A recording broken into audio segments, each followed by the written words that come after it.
નમસ્કાર, આપ જોઈ રહ્યા છો જેકેએસ ન્યૂઝ ગુજરાતી। વાત તો ગરમીમાં શેકાયું અરવલ્લી જિલ્લા સહિત મોડાસા શહેર। ગરમીનો પારો 44 ડિગ્રીને પાર પહોંચ્યો છે।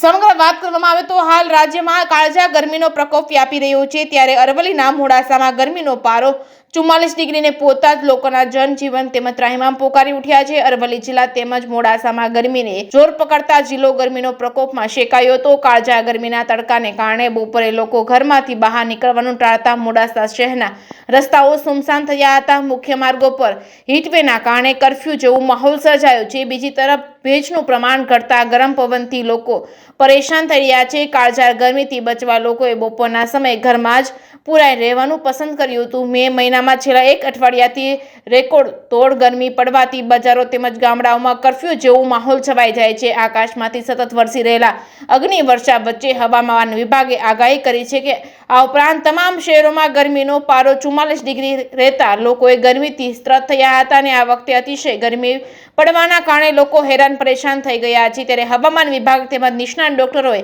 ગરમીથી બચવા લોકોને કામ વગર ઘરની બહાર ન નીકળવા સલાહ આપી હતી। જેકેએસ ન્યૂઝ ગુજરાતી સાથે મયુર પોકાર, માલપુર। હું ડોક્ટર હરીશ ડી શાહ છેલ્લા 38 વર્ષથી મોડાસામાં પુનિત હોસ્પિટલ ધરાવું છું અને મેડિકલ પ્રેક્ટિસ કરી રહ્યો છું। અત્યારે હાલ જે કાળઝાળ ગરમી પડી રહી છે, રસ્તાઓ બિલકુલ સુમસામ ભાસે છે, જાણે કર્ફ્યુ પડ્યો હોય એવું લાગે છે।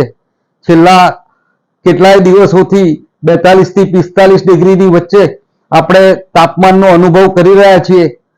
આટલા તાપમાનથી હીટ સ્ટ્રોક લાગુ થઈ શકે શરીરને અને એના કારણે આપણને શું નુકસાન થઈ શકે શરીરને। એક તો પ્રથમ તો આપણે કન્ફ્યુઝન સ્ટેજમાં આવી જઈએ, આપણું મેન્ટલ બિહેવિયર બગડી શકે છે એનાથી। એક્સેસિવ સ્વેટિંગ થાય, એના કારણે શરીરના ક્ષાર, સોડિયમ, પોટેશિયમ એમાં ઘટાડો થાય અને એના લીધે હાથ પગ તૂટવા, મસલ ક્રેમ્પ થવા, પગ દુખવા, પિંડીઓ દુખવી એવા લક્ષણો જોવા મળે છે। ત્રીજી વસ્તુઓમાં ખાસ ઝાડા ઉલટીના કેસ આવા હીટ સ્ટ્રોકના લીધે ઘણીવાર આવતા હોય છે। ટેમ્પરેચર, તાવના પણ લક્ષણો સાથે દર્દીઓ આવતા હોય છે હીટ સ્ટ્રોકની અંદર અને એક્સેસિવ સ્વેટિંગ થતું હોય છે। એવા પણ પરસેવેથી રેપઝેપ થઈ અને ચક્કરના પણ દર્દીઓ આવતા હોય છે। હવે આટલી બધી લૂના કારણે જે લક્ષણો થતા હોય છે એનાથી બચવા માટે આપણે શું કરવું જોઈએ? પ્રથમ તો આપણે બને ત્યાં સુધી ગરમીમાં બપોરના સમયે ઘરની બહાર ન નીકળવું જોઈએ। બને ત્યાં સુધી જે કંઈક કામ હોય એ સવારના ઠંડકમાં જ કરી દેવું જોઈએ અથવા સાંજના ઠંડા પહોરે બહાર નીકળવું જોઈએ। બીજી વસ્તુ, રેશમી અથવા ગરમ કપડાથી દૂર રહેવું જોઈએ અને સુતરાઉ કોટનના જ કપડાં પહેરવા જોઈએ।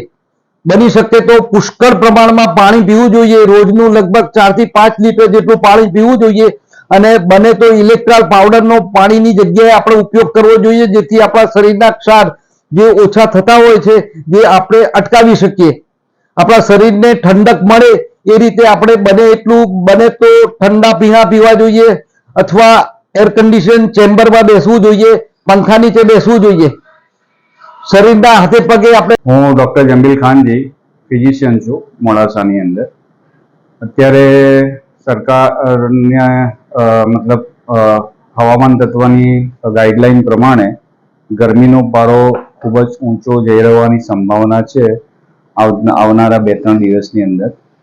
એટલે ખાસ કરીને જે દર્દીઓ છે એમાં મોટી ઉંમરના છે, જે ડાયાબિટીસના દર્દી છે, જેમને ત્વરિત ડિહાઇડ્રેશન થવાના ચાન્સીસ છે, હાર્ટની બીમારીને લગતા રોગોને લગતા દર્દીઓ છે, સાથે સાથે મોટી ઉંમરમાં જે શ્વાસના દર્દી છે એ બધાને ખાસ આપણે કહીશું કે જે વધારે પડતું તાપમાન હોય એટલે સીધા તડકાના કોન્ટેક્ટમાં ના આવે।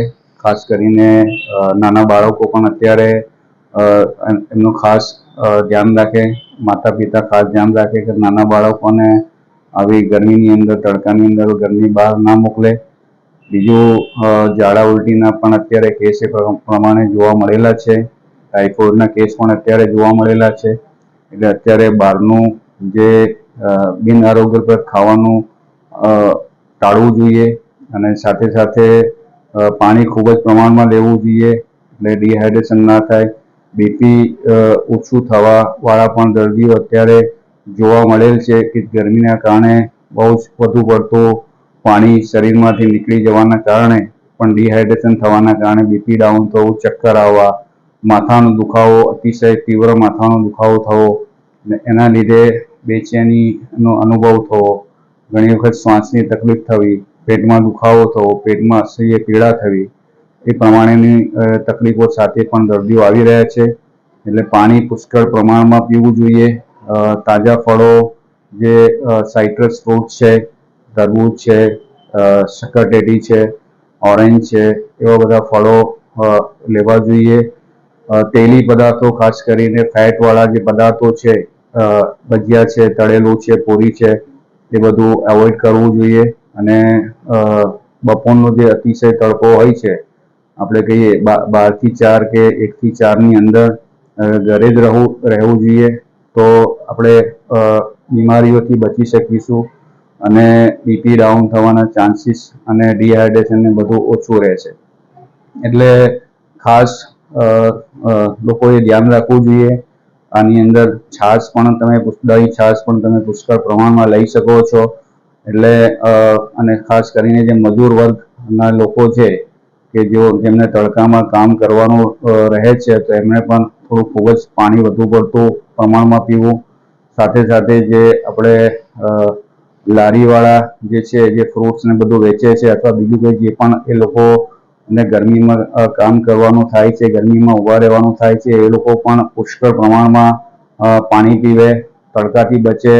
બની શકે તો એમની જે છત્રી જેવું આવે છે મૂકવાનું, સ્ટેન્ડિંગ છત્રી, અમ્બ્રેલા જેવું, એ પણ રાખે તો એનાથી સીધા તડકાની અંદરથી એ લોકો બચી શકે છે. સાથે સાથે પાતરણાવાળા હાથે હોય એ પણ ખાસ ધ્યાન રાખે. એટલે મોટી ઉંમરના અને નાના બાળકો અને જે બીમાર દર્દી છે, હૃદયના, ડાયાબિટીસના, બીપીના, એ ખાસ ઘરની બહાર ના નીકળવું જોઈએ. આટલું ધ્યાન ખાસ રાખવું જોઈએ. હું સંજય મેઘા આજે મોડાસાની અંદર તાબડતોડ 43 ડિગ્રીથી ઉપર તાપમાન, જેમાં ગરમીમાં રહેવું બહુ અઘરો વિષય છે અને જનજીવન જે પબ્લિકનું સામાન્ય કહીએ એ વિખરાઈ ગયું છે. આજની ગરમીમાં રહેવું એ અઘરું છે અને રહી શકાય એવું છે જ નહીં. બપોરે જનતા આમ કોઈ બહાર નીકળતી નથી અને ગરમીના માહોલમાં આજે ટ્રાફિક જેવું સમસ્યા એટલી દેખાતી નથી. અને એક જે કહેવાય કે કર્ફ્યુ જેવો માહોલ આજે મોડાસામાં દેખાઈ રહ્યો છે. આવી ડિગ્રીમાં ખરેખર કોઈએ બહાર નીકળવું ન જોઈએ અને આરામ કરવો જોઈએ, એવો મારો સંદેશો છે. અને આજની આવી ગરમી આકારે આવા કોઈ વર્ષમાં જોવા મળી નથી એવું આજે દેખાઈ રહ્યું છે. આજે વધારે તો 46 ડિગ્રી ઉપર તાપમાન હશે એવું આજે દેખાઈ રહ્યું છે. મારું નામ જયેશ પરમાનંદ દોશી છે. મોડાસા માચન મંડળનો પ્રમુખ છું. છેલ્લા 3-4 દિવસથી સમગ્ર ગુજરાતમાં ભયંકર ગરમીની હીટ વેવ ચાલી રહ્યો છે. એમાંથી મોડાસા પણ બાકાત નથી. મોડાસામાં લગભગ બપોરે 11 વાગ્યાથી સાંજે 5 વાગ્યા સુધી કર્ફ્યુ જેવો માહોલ છે. બજારો સૂમસામ છે. બહાર નીકળવું અત્યંત મુશ્કેલ છે. ચામડી દજાઈ જાય એવો તાપ લાગી રહ્યો છે. આનાથી બચવા વધુમાં વધુ પાણી પીવું, લીંબુ પાણીનો ઉપયોગ કરવો, બજારમાં બપોરે તાપમાં આવશ્યક કામ સિવાય બહાર નીકળવાનું હિતાવહ નથી. કેમ તાપમાન વધી રહી છે દેશનું કારણ શું? ગ્લોબલ વોર્મિંગના કારણે, લોકોની ખોટી પદ્ધતિઓના કારણે, વૃક્ષોના નાશના કારણે આ તાપમાન દિવસે દિવસે વધતું જાય છે અને માનવ સમાજ માટે આ બહુ ગંભીર સમસ્યા બનતી જાય છે. નમસ્કાર, મારું નામ કાર્તિક શાહ, રહેવાસી મોડાસાનું. આજે સમગ્ર ગુજરાતની અંદર જે રીતે ગરમીનો પારો ઉચકાઈ રહ્યો છે તેની અસર મોડાસામાં પણ દેખાઈ રહી છે. મોડાસાની અંદર છેલ્લા 2 દિવસથી ગરમીનો પારો ખૂબ ઊંચો ઉચકાયો છે અને આજે તાપમાન ખૂબ વધારે છે. આજના તાપમાનની વાત કરીએ તો સવારે 9 વાગ્યાથી લઈ અને સાંજે 5 વાગ્યા સુધી મોડાસા શહેરની અંદર જનજીવન અસ્તવ્યસ્ત થઈ ગયું છે. રોડ રસ્તા સૂના પડી ગયા છે. સામાન્ય પ્રજાજન કઈ રીતે પોતાનું કાર્ય કરે તેના માટે એક પ્રશ્નાર્થ ચિહ્ન થઈ ગયો છે. હાલ આટલી મોટી ગરમી પડી રહી છે, તેના લીધે લૂ લાગવાના બનાવો પણ વધી રહ્યા છે. તો દરેક જનતાને નમ્ર વિનંતી છે કે આની અંદર બને તેટલું પાણીનું પીવાનું પ્રમાણ વધારી રાખો અને 11 થી 5 ના સમયગાળા દરમિયાન બહાર નીકળવાનું ટાળવું જોઈએ. આ જ છે ગરમી માટેની સલાહ.